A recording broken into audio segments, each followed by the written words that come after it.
Well, welcome everybody. I like to think of this place as my second home. I'm one of the creative directors here at Switch. It's really more like my first home since I spend more time here than I do at my actual home. But thank you for coming, and we love having people share our space. Whenever people have been asking me, and Todd is the latest one to ask me, he's like, what are you talking about today? Like, what is your talk about?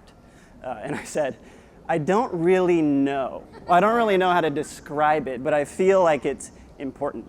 So, if you have one takeaway from this talk today, let it be that it's important even if it's not concrete. So we're going to be talking a little bit about reality. Today I'll be considering how we as designers work with technology as humans, how we keep our processes human-focused both in concept and in execution.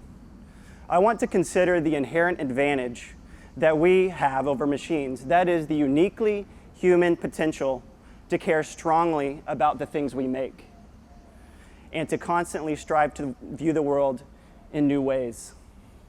In a sense, I will be addressing a topic that is popular these days, that of human-centered design. You guys heard of human-centered design? It's a popular thing that we've been talking about. However, while this phrase usually refers to considering the individual impulses of users, I will be talking about it today and approaching it today as a consideration of the individual impulses of creators. It's worth acknowledging that I am personally approaching this topic from the perspective of a graphic designer. That's my background, specifically an interactive designer, and so a fair amount of my verbiage and my references that I'll be going over today are specific to that discipline, and will probably be most literal to you guys who are also graphic designers and in that field. But when I say designer, or I refer to design, I want you to understand that I'm talking about design as the discipline of creating things with purpose, on purpose. The deliberate building of things that did not exist before. That's what I'm talking about when I talk about design. And this definition, from my perspective, extends to everyone who is here today. As they say, design is a behavior, not a department. First, let us briefly consider the machine. I'd like to read a brief excerpt from E.M. Forster's short story, The Machine Stops. Who is familiar with this? You guys read this? You should read it. I want to see you not through the machine, said Kuno. I want to speak to you not through the wearisome machine. Oh, hush, said his mother, vaguely shocked. You mustn't say anything against the machine. Why not? One mustn't. You talk as if a god had made the machine, cried the other. E.M. Forster, The Machine Stops. In Forster's chilling narrative, we grapple with what it means to live a life that is largely facilitated by technology. In this 1909 tale, the characters are largely limited to communicating through impassive technological conduits, rarely seeing other people, content to be served by the technology that they have created. What is the purpose of striving if you can be served? What is the inherent value of pushing beyond contentment? These are the questions that Forster presents to us, and even now we struggle every day with looking into the mirror of technology and evaluating if we like what we see. In interactive design, for example, these struggles are no less apparent than they are in other areas of life. Are we not, in the end, merely engineers of natural law, experts at both creating problems and then automating their solutions? For example, in the context of web design, our naturalistic design tendencies are challenged by web services such as the grid. You guys remember the grid, who's been on Twitter in the last year? Or things like Squarespace. And these are tools that supposedly largely automate the web design process for modern users. And while the grid specifically, I'm just using that kind of as a proxy for all of these services, has in recent months has failed to realize the automative potential that its creators originally proclaimed. When the product was first launched, they said, the grid harnesses the power of artificial intelligence to take everything you throw at it, videos, images, text, URLs, and more, and automatically shape them into a custom website just for you. The examples are pretty impressive. Face recognition, layout automation, even things like mood elements where they can ask you, is this website serious? Is this website fun? They do seem in unison to create a relatively functional iteration of a modern website. And that's just it. The websites created by the Grid's AI engine seem to be eerily good, at least in the context of popular web vernacular of today. However, on some level, this speaks not necessarily to the quality of the AI's work, but instead to the stagnation of our own imagination as it relates to the web as a design medium. As happens with all areas of design eventually, we find ourselves in a period of standardized unoriginality, a web of ubiquity that can be reduced ad hoc by a bunch of code in a computer. We like to have arguments about flat things, bootstraps, video backgrounds of people typing on MacBooks. Who's seen that website, right? This is our own stagnation of modernism, and the entire web is our Helvetica. Seen a lot of that. So what are we going to do about it? What value do we as designers have now that the modern encapsulation of popular aesthetic can be reproduced by an iPad?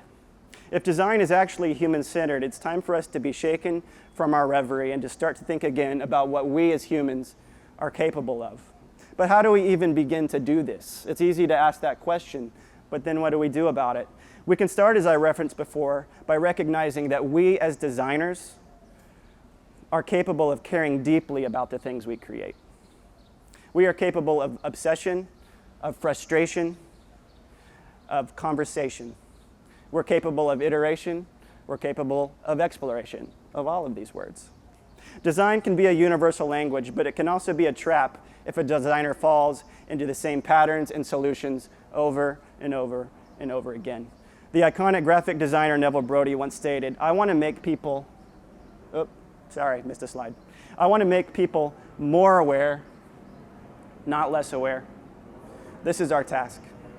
While I personally tend to thrive in the questions and in the abstractions, since you came all the way to Uptown and you had to deal with our parking situation, and I bet one or two of you will come away with a mosquito bite. Sorry about that. I thought that I should come up with a few action items, maybe a few ideas to consider as you move through your own creative processes in the near future. I know what you're thinking. It's great to remember from time to time that we are human, that we can care, but then what? And so I'd like to present to you a brief list of callings that we have as designers. I specifically chose the terms callings instead of responsibilities because no one is going to hold you accountable to these things. These are all about you, your processes, and your perspective. These are the impulses that I desire from my design staff, from my colleagues, from my interns, from my students. The things I love talking about with pretty much anyone who will sit down and listen to me blather for more than 10 or 15 minutes. These are the attributes that I personally value in other creators and the things that I think make those people particularly inspiring and effective. In simple terms, these callings can be broken down into 4 categories: head, hands, heart, and voice. First, let us consider the head. Calling number 1, a designer should seek out new perspectives. While design is inherently a communication discipline, specifically graphic design and communication design, it does no one any good to continually communicate the same messages in familiar ways, as I've already stated. Designers must constantly bend their minds along with the minds of their audiences in new directions. In simpler terms, a designer should be curious. You should be curious. I believe that there is so much value in being driven by the things you don't know instead of by the things that you do know. Michael Beirut, the legendary graphic designer, stated, I was going to point out, so I was trying to think of a way that I sort of live this out in my own life. This is my bedside table. Right now, those are all the books that I'm reading at this very moment. It's a burden that I must bear. But living out that idea of curiosity and wanting to know at least something about everything. back to Michael Beirut. Michael Beirut, the legendary graphic designer, stated that every designer I know has a real curiosity about what they're doing. With that, it doesn't feel like work. In fact, I've gone so far as to describe designers as the professionally curious. Our job essentially is to connect unexpected ideas to each other in a brand new way. Once we can transcend the algorithms, the patterns, the status quo, the expected, then that's when we can stop being limited by reality and start creating reality. That's how we can keep riding that bleeding edge of culture. In short, always walk with your eyes looking upwards. Pay attention to your world as you walk through it. Calling number 2. Second, let us consider the hands. Designers should be anti-disciplinary. This term anti-disciplinary was originally coined in the MIT Media Lab and is defined as going against the accepted wisdom of a discipline. To me, being anti-disciplinary is one step beyond being multidisciplinary. In essence, I believe in striving to avoid specialization in the interest of always learning. This is countercultural in a field that has gradually become more and more specialized. There are user experience designers, user interface designers, interaction designers, publication designers, developers, designer developers, and typographers, not to mention photographers, architects, playwrights, and poets. However, I personally believe that cross-disciplinary exploration is the best way to truly grow as a designer. As Walter Gropius, founder of the iconic Bauhaus School, put it, our guiding principle was that design is neither an intellectual or material affair, but simply an integral part of the stuff of life, necessary for everyone in a civilized society. The stuff of life. Life is multidisciplinary. Specialization can breed stagnation, but how can you strive to avoid this stagnation? This once again goes back to being curious. But this is an applied curiosity. This is a question of process, and then of practice, and then of being open to new conversations and new opportunities. In my own practice, it's looked a little bit like this over the last 12 months. And this slide right here is dedicated to my good buddy, Greg Garman in the back there, who I had look over this talk this week. And he said, it's great, love the head, hands, heart thing that you got going on. You should put some of your work in there, maybe. Which I find to be extremely stressful. But any of these, just to kind of give you an oversight as to how I've tried to live this out a little bit in my own career, doing things like working on websites, working on traditional branding projects over in the left, moving to things like I'm interested in data visualization. I'm interested in how people engage with really sort of granular content. So working with, that's blurred out because it's a secret project. You guys can't see it yet. Then thinking about, okay, how about copywriting, thinking about how people interact with words. That's something I was interested in, so working with that. Then I wrote a video script, a voiceover script, something that I never really thought I would do. And then moving from that to thinking about how do people engage with creativity? How do they come up with ideas? And so this is down here in the bottom middle is something I'm working on for high school students that allows them to create AP emphases for their humanities classes and figure out how to think about lateral thinking as high school students. It's not something that they really think about. Not something I learned until I got older. And then working on creating, I was like, I love education. I'm interested in that. I'm in grad school, so I'm working on a undergraduate curriculum, just an entire graphic design curriculum. So thinking about, and those are any of those things, if you guys want more information, I'm happy to talk to you about it afterwards. But just sort of thinking about how, in my own life, in my own perspective, back to what I'm interested in, finding the commonalities and the threads and how those can be tied into what is inherently a pretty direct discipline, which is graphic design. And I know that that's going to look a little bit different for all of you guys. So how can we guarantee that our unique perspectives, our human perspectives, remain sharp and continually developing?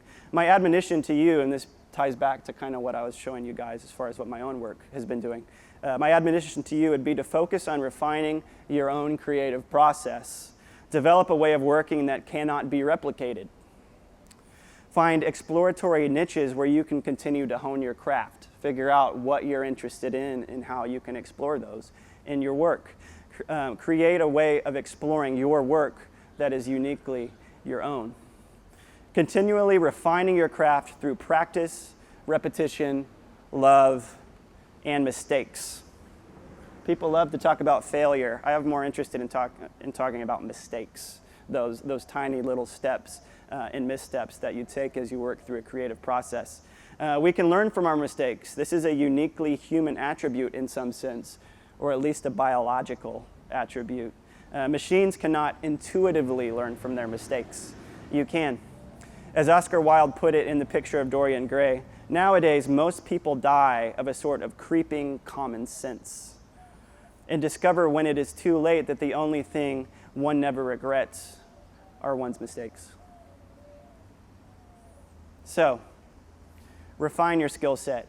Learn design history. Learn to recognize the details and the nuances and the tactile aspects of what you are doing. Try to treasure the unpredictability. Thirdly, let us consider the heart. Designers should seek the good causes, the good clients, the good messages, the good technique, the good typefaces, the good materials, the good people. This is the one I get kickback on regularly. I get a lot of kickback on this. What does good even mean? Can you be more specific? Get that a lot.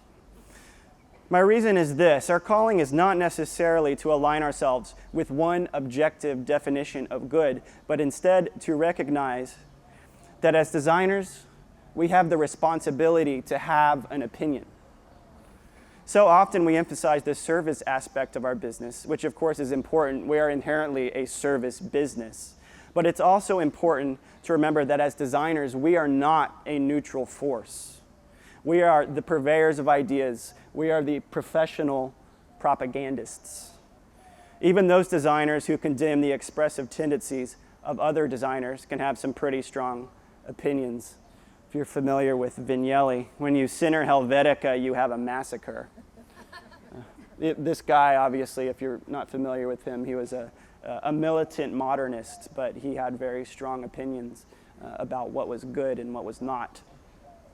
So while considering what is good might vary from designer to designer, the important thing is for each professional to be true to his or to her perspective. Taking this into account will result in honest, engaging, and relevant work. Once again, bringing back to kind of what I've been doing over the past 12 months, just sort of little samples. So working with, over on the top left, been doing a holistic sort of branding exercise for nonprofit here in town that works with underprivileged groups. And so that's a very traditional way. When people think about seeking the good, they think of something like that. Over here on the top right, that's my thesis work. I'm exploring how cyclists interact with their city's infrastructure and how they can share information about the quality of laneways. So it has to do with, in my mind, the quality of life. It has to do with building a healthy infrastructure in your city. So that's how I'm perceiving that. Bottom left is a website I worked on if you were in Dallas and vaguely interested in the city council election.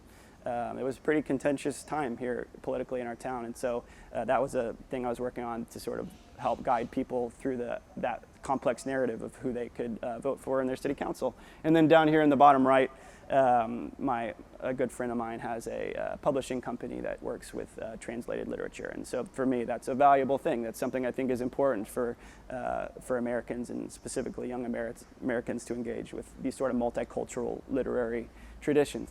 So for me, these are how that has played out in the past few months. This is how the concept of heart has played out, or how the concept of heart has played out for me. And this leads us directly into our last point, calling 3B. A designer must be human, and not just in the biological sense. This is the voice. I think of this as 3B because of how intimately it's tied to the heart. The voice is merely the expression of the heart. This is where we tie everything back to where we started. back to that machine, back to deciding whether or not we're going to turn it on or turn it off. As we have discussed, modern technology in many instances has reached the point where mindless algorithms can accomplish much of what was originally in the realm of human designers, or at least in the realm of graphic designers. Grids, layouts, typography can all be systemized and standardized to the point that a computer is able to design things that are quite appealing. However, as designers, we have what I call the passion advantage, the ability to care, the power to care, the ability to constantly strive for unpredictable, individual, human-centered solutions. The ability to find the connections and the commonalities that we have with our fellow humans on this earth. The freedom to use our head, our hands, our heart, and our voice to design the built world. As the famous educator Rudolf Steiner noted, we have the freedom not only to focus on what we do, but on who we are. That's our reality. So in conclusion, I'll leave you with this question. What drives humankind to create?